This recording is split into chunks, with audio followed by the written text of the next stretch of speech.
Hoje foi o último dia de debate entre a acusação e a defesa no julgamento do processo de impeachment da presidenta afastada Dilma Rousseff. Vamos falar com o repórter Pedro Henrique Moreira, está lá no Senado e tem as informações para a gente. Pedro, boa noite. Olá, Catiúcia. Boa noite para você, boa noite, Guilherme, boa noite a todos. O julgamento está na fase de discussão, em que os senadores têm cada um 10 minutos para fazer as suas deliberações finais antes da votação marcada para amanhã. Neste momento fala o senador Eduardo Amorim, do PSC de Sergipe. Depois dele, ele é o senador de número 23 a fazer uso da palavra, depois dele ainda há mais 43 senadores inscritos para falar. Um pouco mais cedo, a minoria aqui do Senado, a base a minoria de senadores que é contrária ao impeachment, informou que entrou com 2 pedidos de investigação contra 2 testemunhas que foram indicadas pela acusação. O primeiro dos pedidos foi feito ao Conselho Nacional do Ministério Público Federal contra o senhor Júlio Marcelo de Oliveira, que foi ouvido como informante da acusação.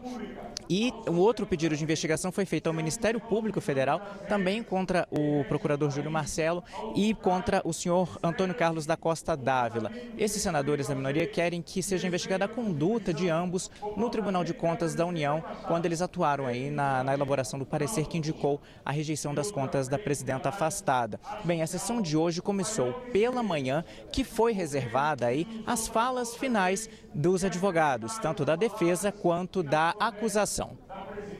A sessão começou com 30 minutos de atraso. A acusação foi a primeira a falar. Em 1 hora, Janaína Pascoal listou as acusações e chegou a pedir desculpas a Dilma. Finalizo pedindo desculpas para a senhora presidente da República e eu peço que ela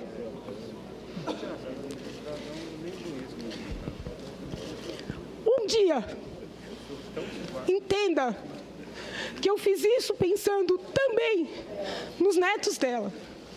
Eu agradeço.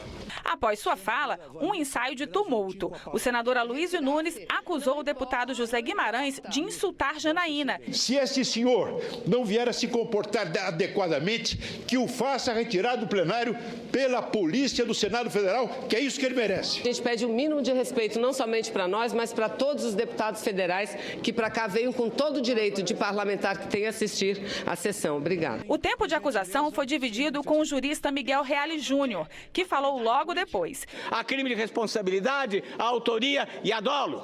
Se fazia o financiamento do Tesouro por via dos bancos oficiais, porque se estava em contrapartida realizando uma política irresponsável das nossas finanças. Na vez da defesa, José Eduardo Cardoso alegou que o processo começou logo depois das eleições de 2014. Ele apresentou também, novamente, a versão de que Eduardo Cunha deu início ao processo por vingança.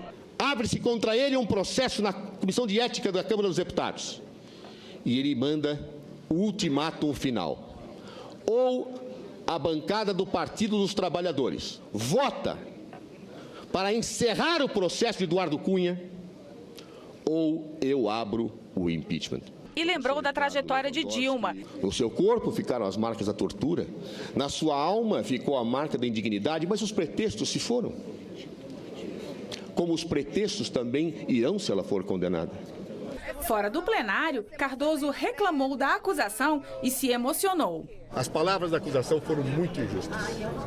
Para quem conhece Dilma Rousseff, pedir a condenação para defender os seus netos é algo que me atingiu muito fortemente. Não é justo.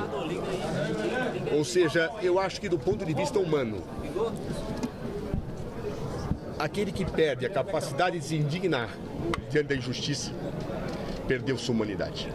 O que eu disse é que eu estou lutando por um Brasil melhor, inclusive para os netos da presidente da República, inclusive para os filhos dos senadores que me atacaram nesse processo inteiro. Eu olho para todos eles com a mesma consciência, entendeu? Não tenho raiva de ninguém, não tenho mágoa de ninguém, estou, na verdade, procurando o bem de todos os brasileiros. Foi isso que eu tentei dizer. Se eventualmente fui mal interpretada, aceito. Depois da fala dos advogados, foi feito então um intervalo para o almoço e na retomada do intervalo, a acusação abriu mão de mais uma hora adicional que teria para rebater as argumentações da defesa. Por causa disso, a defesa também não teve esse tempo adicional e então a sessão começou a ouvir os senadores, os pronunciamentos dos senadores. Vamos ver na reportagem de Paulo Leite. Nesta fase, os advogados não tinham mais tempo para se manifestar. A sessão foi retomada já com as posições dos senadores. Cada um teve 10 minutos. E o primeiro a falar foi o senador Gladson Cameli, que defendeu o impeachment. Nossas instituições democráticas estão sendo provadas a ferro e fogo. O segundo a discursar foi o relator do processo no Senado.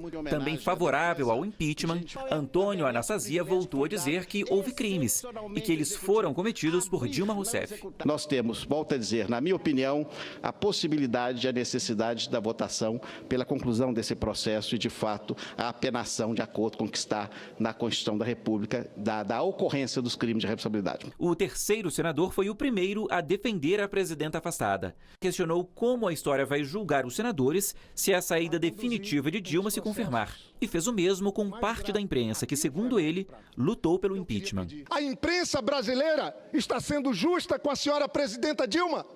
A história vai perguntar e vai responder a esse questionamento. Na sequência, o senador Roberto Requião também saiu em defesa de Dilma Rousseff.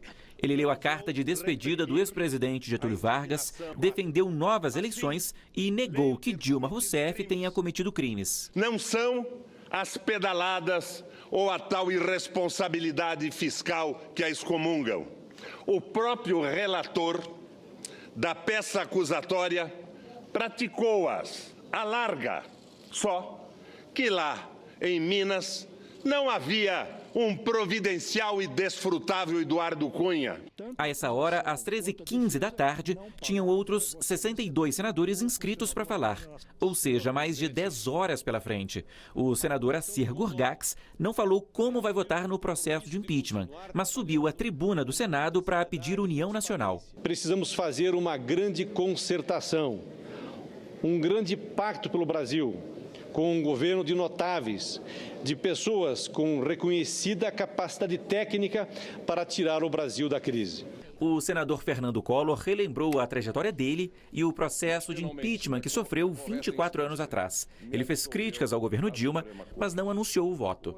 A destituição do chefe do Executivo torna-se oportunamente medida de governo. É o remédio constitucional de urgência no presidencialismo quando o governo, além de cometer crime de responsabilidade, perde as rédeas do comando político e da direção econômica do país. Até às 5h30 da tarde, 17 senadores haviam se posicionado ao todo. 9 a favor do impeachment, 6 contrários, além dos 2 que não declararam voto. A história vai julgar os fatos. E qual fato? O que nós interrompemos o maior desastre político-administrativo do país. Políticos enrolados até o pescoço em suspeitas de desvio de recursos públicos condenam uma mulher que não cometeu qualquer crime.